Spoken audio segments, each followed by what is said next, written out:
স্ত্রীর অপমান কোনো স্বামী সহ্য করতে পারে না। দেখেন তার স্ত্রীকে বলছে, এই শোনো আজকে আমার শাড়িটা কিন্তু লাগবে, তাড়াতাড়ি আমাকে শাড়িটা দিয়ে দাও। তখন সে মন খারাপ করে বলছে, আচ্ছা ঠিক আছে ভাবি, আমি আজকে বিকালবেলায় তোমার শাড়িটা দিয়ে দেবো। তখন সে চলে গেল। তখন তার স্বামীর দিকে তাকিয়ে বলছে, ও হয়েছে কি, আমার শাড়িটা পুরাতন হয়ে গেছে, তো তাই ওর কাছ থেকে আমি শাড়িটা নিয়ে এসেছি। স্বামী এই কথা শুনে সে কাজে চলে গেল। কাজে গিয়ে সে আজকে হাড় ভাঙ্গা পরিশ্রম করতে লাগলো, কারণ তার স্ত্রীর জন্য আজকে শাড়ি নিতেই হবে যেভাবেই হোক। সে ওভারটাইম কাজ করলো।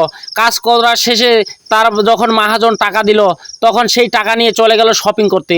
শপিংয়ে গিয়ে দেখেন তার স্ত্রীর জন্য একটা অনেক সুন্দর শাড়ি নিয়ে সে মনে মনে ভাবছে যে আমার স্ত্রী আজকে অনেক খুশি হবে, তাই এই শাড়িটা নিয়ে তাড়াতাড়ি বাড়িতে যাই। তখন সে শাড়ি নিয়ে চলে আসলো বাড়িতে।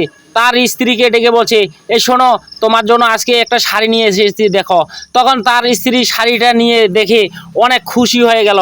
তার স্ত্রীর মুখের হাসি দেখে তার সারাদিনের পরিশ্রম সব ভুলে গেল।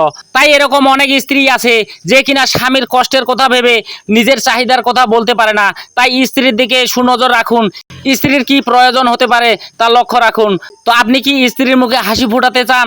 তাহলে স্ত্রীকে ভালোবাসুন। আর ভিডিওটা যদি আপনাকে ভালো লাগে শেয়ার করে দিন।